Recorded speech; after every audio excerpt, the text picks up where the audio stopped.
It is the last week of Whateverthon and I am officially on a mission.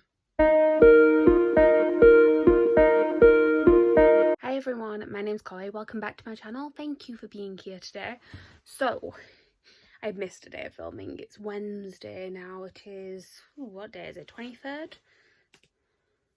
Yes, it's Wednesday the 23rd of June now. So we're in our last week of Whateverthon, or at least our last full week. I will say that these vlogs usually run from sort of Tuesday to Monday. So I won't have sort of a full Whateverthon wrap up at the end of this one, but I'll be almost there. I might actually carry it on to next Tuesday and then just have Wednesday was the one that's not documented because Wednesday's the day this goes up. Anyway, you don't need to know about the specifics, but basically last full week there are sprints every night, which is great because it means I'm definitely getting more reading done with that. Although that being said, part of the reason why I didn't update yesterday is that things happened. I needed to edit last week's vlog, so I didn't manage to get any reading done, well, any physical reading done last night. So I am still reading The Other One That I Want by Simon James Green. Full thoughts on sort of how I'm feeling about this so far in my last vlog, but the general idea is that I am very much enjoying it. It's probably my favourite of the 3 books of his that I've read so far. I feel like he's getting better with his writing style as we go along. I am hoping to finish this tonight. I have about 70 pages left, so I'm hoping to get that done. I also have listened to a lot of an audiobook. So I did a poll on the Discord for Whateverthon to fit the poll prompt, and I asked people to pick between various different YA, contemporary, queer audiobooks because I wanted something to listen to on my way to work. The options were Where We Go From Here, May the Best Man Win, and The Sky Blues. And then the one that won, which was Jay's Gay Agenda. I did think that was probably going to win and I was quite happy when it did, and it won like by double what anything else got. So I started listening to that on Monday. I'm now like 23 chapters in. It's only 30 chapters long, so flying through it. It's very good. I did see before I started reading it, there were a little bit of polarizing reviews on it. Some people really liked it because it's fun, and it is, like, the writing style's great, the characters are fun. It's just a very, like, I don't know, you can fly through it very quickly because of the way that it's written. The issue that people were having with it is that there is a lot of cheating in there, which I do get. Like, so far the character, I'm like, I don't really feel sorry for you because we're getting to the drama point. And I'm just like, a lot of this is your own fault. I just wanted to mention that in case anyone is thinking of reading it and that is something that they really don't like reading. It is definitely a plot point, but the story is overall quite good. I also don't know how exactly it's going to wrap up, so we'll see sort of if there's a bit of a comeuppance at the end of it. But I am very much enjoying that. I've now read 6 books for the readathon. My goal was 10, so 6 seems quite far away when it's only a week left. But I will have finished 2 more by the end of tonight, so I'll be at 8. So very much thinking that this is doable. I think my plan for the rest of the week is to read Honey and Issue's Guide to Fake Dating, and then I need to read, so there's all the prompts and things, and I have fulfilled most of them so far. Yeah, literally, after I finish Jay's Gay Agenda, I'll have done everything but the indie published one. So I have a few options for that. There is an indie one that's on Kindle Unlimited that's possibly calling to me. It's called, I can't remember what it's called, but the cover looks cute. But also, I need to just do a little bit more research, but I believe anything by Julian Winters is in there, because when I was looking at the company that he's published by, it seems like a lot of his art, and I really want to read The Summer of Everything, and it is unscripted, so I might just read that. It's an ebook though, so I could also look for an audiobook. But anyway, that's my goal this week, is to read Honey and Issue's Guide to Fake Dating, because that's on my TBR, MASH TBR. I need to read that so I don't end up having to do a punishment, and then to find something that is self-bubbed. And then also, to be honest, I'm probably going to try and read another one. I'm probably going to listen to another audiobook because that's been very good on the way to work. So I'll probably listen to one of the other ones that was on the poll. Alright, I'm going to go now because this clip is way too long. I will speak to you all tomorrow, probably, maybe later on tonight.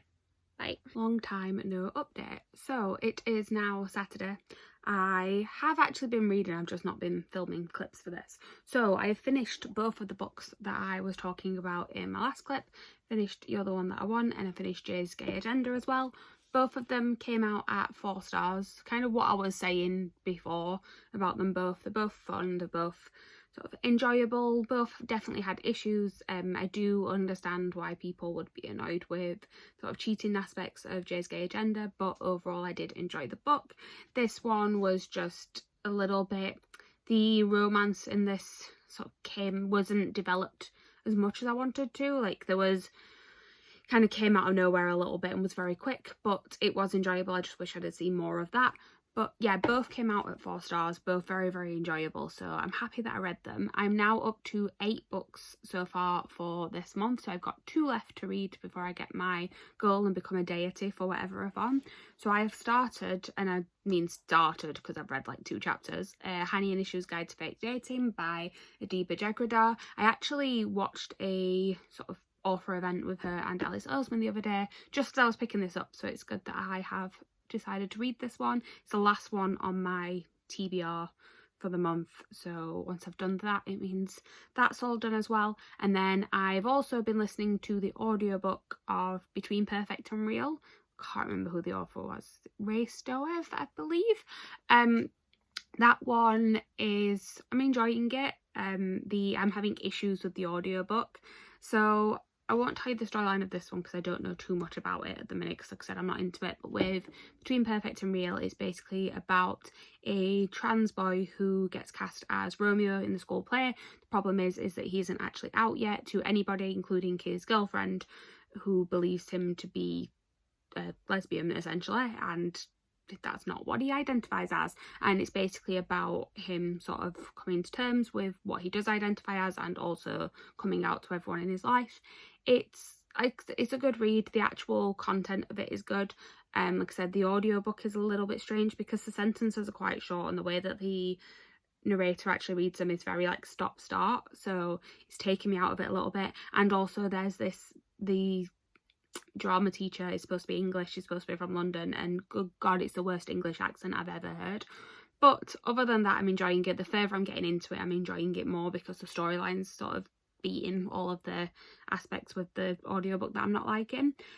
This one, I said I wouldn't give you details, but I will a little bit. But it's about 2 Bengali girls who, one of them comes out as bisexual to her friends and they don't believe her. They say that because she's not been with a girl, she can't be bi.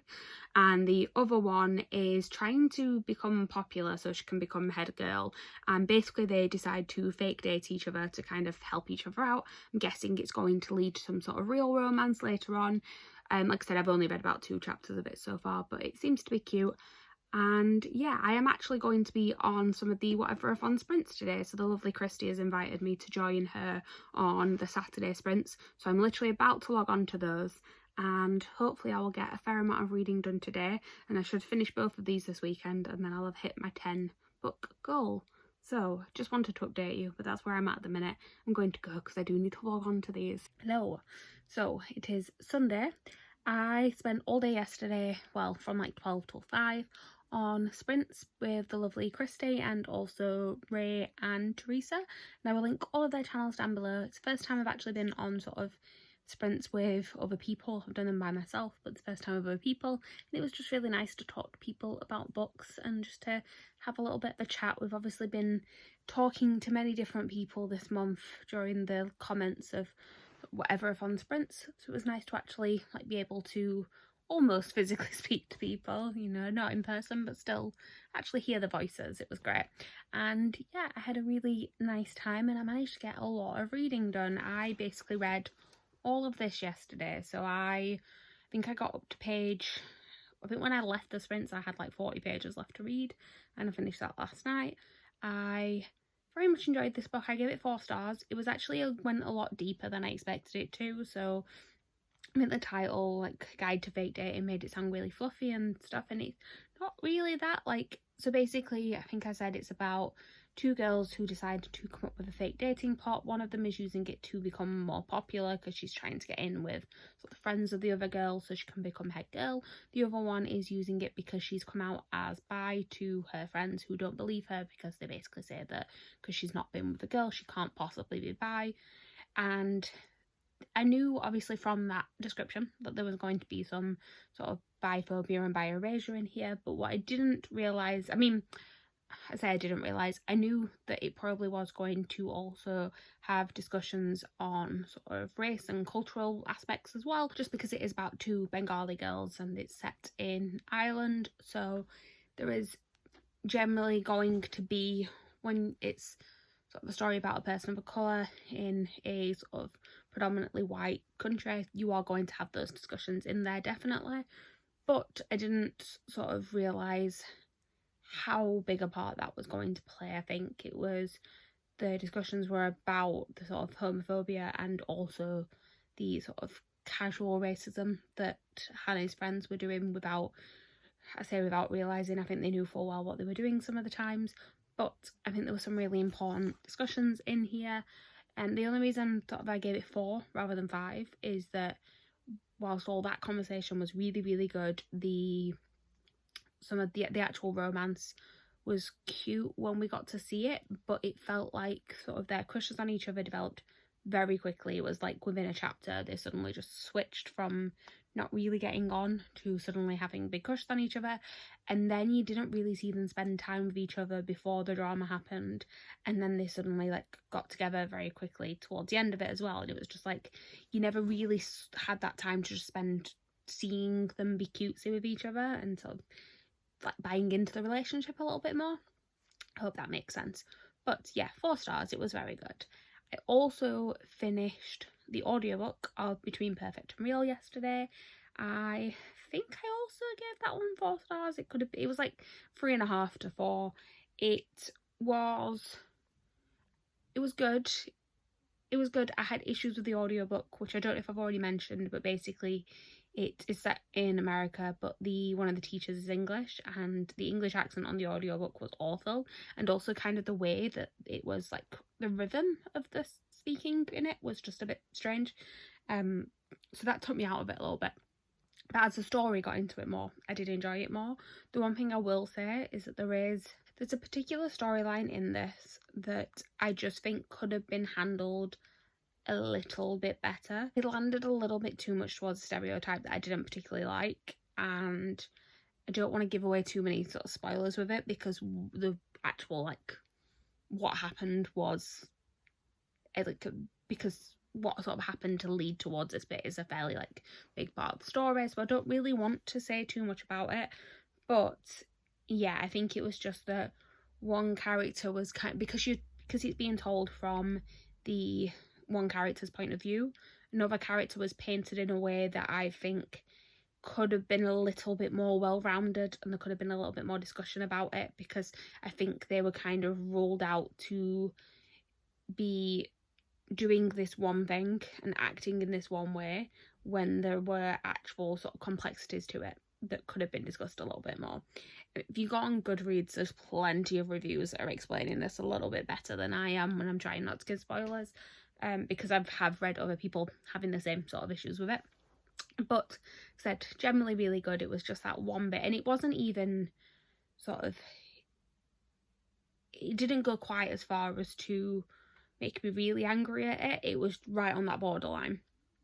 Anyway, I have now started reading 2 more books. So I am reading The Summer of Everything by Julian Winters, and I'm only about 3 chapters in so far, but I'm enjoying it. I don't really know what it's about yet. I know it's about, so far it seems to be about this guy who works at a bookshop, and all the other bookshops around him seem to be closing, and I believe it's sort of a trying to stop it from closing, because like trying to stop it from going out of business type thing. But then there's also a romance in there. I think it is just like it's just before he's going to uni, so I think it is just this sort of like spend his last summer with him. And yeah, so far I'm liking it. It seems fun. Like I said, I'm only about 3 chapters in. I'll give you fuller thoughts later on. I am further in to an audiobook that I am listening to. That is May the Best Man Win. Now, I wanted to love this book. I really did. I'm about halfway through, and oh god, these main characters are just not great people. And I don't need characters to be likeable necessarily to be able to read from them. I'm fine with reading like unlikable main characters, but there is a line, I think, between being like unlikable and just doing some, just being like just not good in general, and just, especially when it's supposed to be a story where you're supposed to be rooting for them. If they're going to be unlikable, then don't set it up in a way that I should be rooting for them, because it's just not working for me. The main character in particular, so basically it tells the story of two boys. Is trans. He came out in the last year, and he is Lucas's ex, so they dated pre-transition, and basically they're both going up for Homecoming King, and it should just be like a fun sort of battle story. It's a second chance romance. It should just be a fun little like story between those two. But the thing is that, so there's a couple of issues actually. So one being that, like I said, they are generally unlikable people. They're both doing some like really nasty things to get back at each other throughout it. They also just seem to have not, like right from the offset, they are both have not handled things very well in the past, it seems to be. But then that is also an issue where things that happen in the past keep sort of just getting thrown at you, and it's a lot of them just sort of telling you things that happen rather than sort of showing it you within the relationship. So it is just like something sort of just gets like there's a really throwaway line where you find out that one of them's like a family member of one of them died the year before, and it's the way that it's sort of brought up into the story is just very like out of the blue. And then sort of like a chapter later you'll have when this happened, and it's just another sort of like, I'm going to tell you this quick story and then we're going to go back into it. And it's just, I don't know, just not very well handled. I think the premise is a lot better than the actual book so far. I don't tend to DNF things, so I'll probably carry on with it, but I'm not loving it. Not really. Right, it's fairly late on in the day now. It's like 5 o'clock, I think. I've been out today. I went to go and visit family, and then I've been to the cinema. So I plan to spend the evening reading. I hope to get, so it's like I said, it's Sunday. Whateverthon finishes on Wednesday. I would like to get at least these 2 books finished. I will definitely finish the audiobook. I'm listening to it on double speed, and I think I've got 3 hours left, roughly. So that's fine. I can listen to that on the way to work. The physical book is what I need to concentrate on. I say physical, it's an ebook, but I need to concentrate on that to make sure I definitely get that finished, because it's one of the last things that I actually need for completing all 15 prompts. So I will crack on with that tonight. I might not do an update later. I don't know. I might do. We'll see. But yes, I just thought I would give you a long rambly clip talking about what I've been reading. So it's Monday evening, and I will be attempting to read tonight. But Andy Murray is playing tennis at Wimbledon on centre court. This is sort of the step towards normality that I needed in my life right now. Have I told you guys I'm a massive tennis fan? I'm going to go and watch this, and I'll give you updates on my reading as and when I possibly get a chance to read tonight.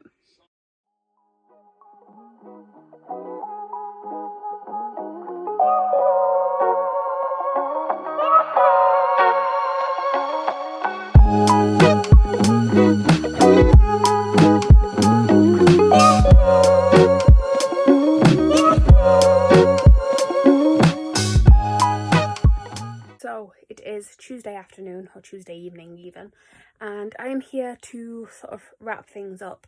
So first things first, I went book shopping on my way home from work. That is a clip that you just saw. I picked up a few books, so the first one being The Box in the Woods by Maureen Johnson. This is the 4th book in the Truly Devious series. I don't think she planned actually to carry on this series. I believe it was originally meant to be a trilogy, and yeah, it's been carried on. I don't know how I feel about that, but I did really enjoy the first three, so I thought I'd pick it up and give it a try. And basically today that's what I went to pick up, but then there was a buy one get one half price offer, so of course I bought more things. Bought this Poison Heart by Kaylin Bayron. She's the author of Cinderella is Dead. This is about a girl who can kind of control plants and flowers and things and make them bloom and blossom with her magic, and then there are dark family secrets that are involved with this magic. And yeah, I haven't read Cinderella's Dead yet, but I do own it, and hopefully I'll be reading both of them at some point in the coming months. I'm not gonna lie, it's a little bit of a cover buy, but can you blame me? It's beautiful. And then also on the buy one get one half price was Rodham by Curtis Sittenfeld. So this is basically tells the story of Hillary Clinton and what would have happened if she would never have married Bill Clinton. It's American politics, which I actually find really interesting. It's an adult novel. It's a little bit different than what I normally read, but I've had my eye on it for a while, and then I saw it in paperback on the offer, so I thought I'd pick it up. I also, yesterday, I don't think I've shown you guys this yet, but yesterday I received Rise to the Sun by Leah Johnson in the post, and this one I had pre-ordered. So Leah Johnson wrote You Should See Me in a Crown, that I really enjoyed, and this is about two girls falling in love at a music festival. So kind of the fun, it actually would have been really good for earlier on in this month for Whatever You Want of them, but it's here now, and hopefully I'll be reading this next month. So yeah, that is all the sort of haul that I have for you. So now what I'm going to do is just wrap up what I've read during this week, and then a little bit of a wrap up of Whateverthon as well. So this week has actually been a really successful reading week for me. I started it off by finishing You're the One That I Want by Simon James Green. I gave this one 4 stars, really enjoyed it.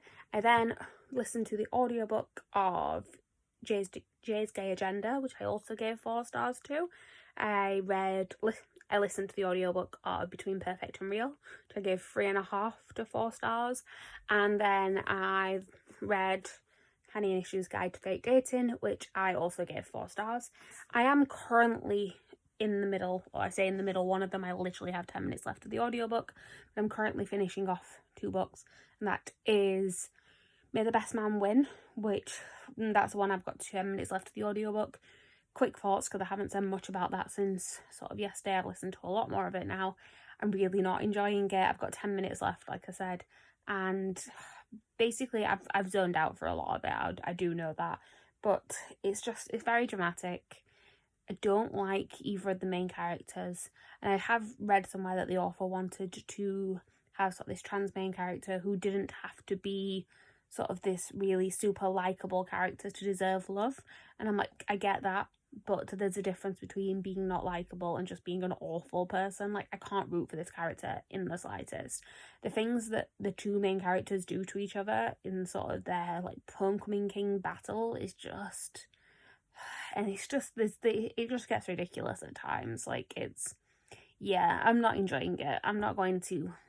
I hate talking about books that I don't like, so I'm not going to go too much into it, but it's just not for me. I'm giving it 2 stars, I think. Anyway, I'm also reading The Summer of Everything by Julian Winters. I'm about 100 pages into that one. About 300 pages long, but I'm sure I can finish it before the end of Whateverthon, and I'm actually really enjoying that one. It's maybe not quite as good as I wanted it to be. I don't know. I just heard really good things about it, and so far I'm like, okay, it's good, but I'm waiting for something to really hook me into it. It's a lot of pining. It's basically about this boy who, it's his sort of last summer before college, and he has a crush on his best friend, and he works at a bookshop, and the bookshop is possibly closing, and there's not much else to it right now. There might be more as it goes along, but it's quite a simple story. It's quite cute, and yeah, I'm enjoying it for what it is. I don't know what rating it'll be, but that is probably going to be my last read of Whatever You Want-a-thon. I was going to try and reread the Heartstopper graphic novels, like all 4 of them, and I still might if I finish this one early, but just wanted to give you a wrap up on what I will have definitely read for the month, because it is actually the 29th when I'm filming this, and obviously this readathon finishes on the 30th, but this video is going up on the 30th, so there will be 1 more day left of reading, but I don't envision finishing much more than these 2 that I'm on at the minute, so I'm just going to say this is where I'm at. This is what my final tallies will be, and I just thought I'd let you know what they were. So I'm on Camp Contemporary, as I mentioned many times. My goal for the month was to read 10 books. I managed to read 12, so I'm officially a deity, which I'm very happy about. That was my main aim for the month. I will have read 4,231 pages, and that is leaving me on 8,750 points, which I'm happy with. There are definitely loads of people who have got more than that, but I'm happy with it at least because say that I have been hitting slumps quite a lot, so I'm just glad that I managed to complete it. I also managed to complete all 15 of the sort of prompts that were there. The only thing that I didn't manage to do was to read a host favourite, which is absolutely fine. The reason why I didn't is because all the ones that were in the genre, because I wanted to stick to my genre, all the ones that were in that genre were I had already read. All the other ones that were in a different genre that I wanted to read were not LGBTQ, I believe, like the ones that I was interested in. And I think the only one that I could have really read and fit into it is a Wayward Children one, but I just wasn't in the mood to read it, so I thought I will skip out on that. But I've done all the, like I said, other individual prompts, so I'm still happy with that. And yeah, I'm really happy with how this month's reading's gone. I'm really loved taking part in it. I've loved sort of chatting with people a little bit more. And yeah, thank you to Maddie for doing this readathon. Thank you to all the hosts for everything that they've been doing as well. It's been a really good month, and thank you guys for watching. Please like, comment, subscribe, all that good stuff down below. You'll find links to all my social media, which I am trying to use a little bit more. I've been tweeting this week, it's great. But yeah, you'll find links to all my social media, all that sort of things, where to find me online down below as well. And I will see you next time with my full monthly wrap up if you would like to know a little bit more in depth. If you've not been watching all these vlogs, I don't blame you, but I will have a full monthly wrap up coming up at the weekend. So thank you. Bye.